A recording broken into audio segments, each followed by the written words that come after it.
এই বাড়িতে দেখুন জল কত, বাড়ির সামনে থেকে বেরোচ্ছি, দেখুন জল, এই জল বেরোচ্ছে, এখন জল এই বেরোচ্ছে, এই জলে জলে হাঁটছি আর এই যেছি, হাঁটতে হাঁটতে পায়ে যেছি, হাঁটতে পায়ে দেখুন জল। Hey guys, welcome to back my channel Katha blogs. তো দেখো, কালকে রাতে বাবাকে ফোন করেছিলাম, ফোন করে বললাম যে বাবা বাড়ির সামনে কি সিচুয়েশন, কেমন জল কতটা হয়েছে, বৃষ্টি তো খুব হচ্ছে সারাদিন, তো বলো।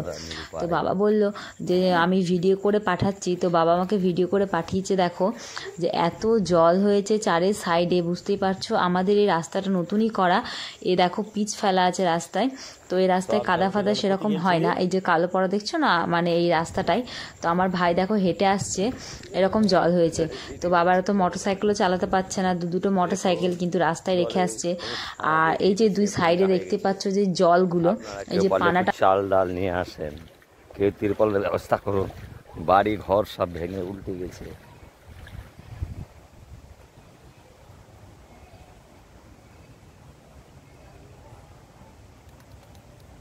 দেখুন জলের অবস্থা কি। আমাদের এখন নৌকা নেই যে আমরা নৌকা করে নিয়ে যাব।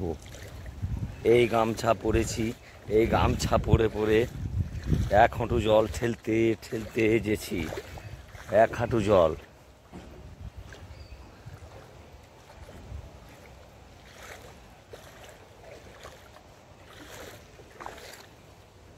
আরে যা, মোটর সাইকেল চালিয়ে আনতে পারলাম না, আবার এই ঘুরলাম, এই ঘুরে যাচ্ছি।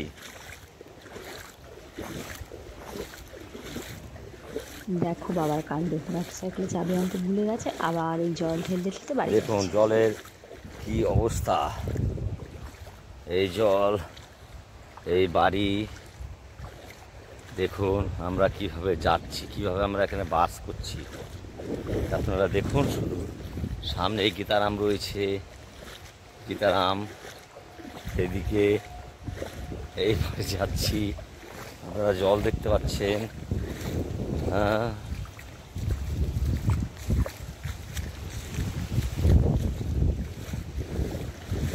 এদিকে কাজের জন্য তাড়াহুড়ো করে সব ছেলেপিলেগুলো ফোন করছে, এই যাচ্ছি।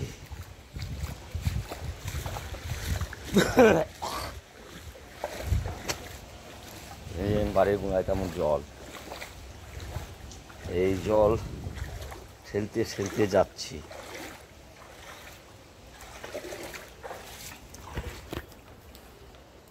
এই আবার আমরা ব্যাক করলাম, চাবিটা নিয়ে নি এর জন্য।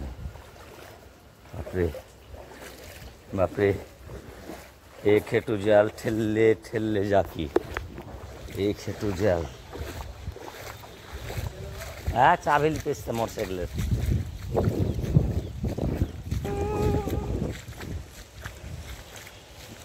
এক তীরে বাজাইলে মণিপুরে যাই, একদিন বাঙালি ছিলাম রে, একদিন বাঙালি ছিলাম রে, তোরা গিটার আর ভাঞ্জ বাজাও রে, এক তীরে বাজাইলে মণিপুরে যাই, একদিন বাঙালি ছিলাম রে, একদিন বাঙালি ছিলাম রে, তোমরা দু তীরে বাজাই হো না।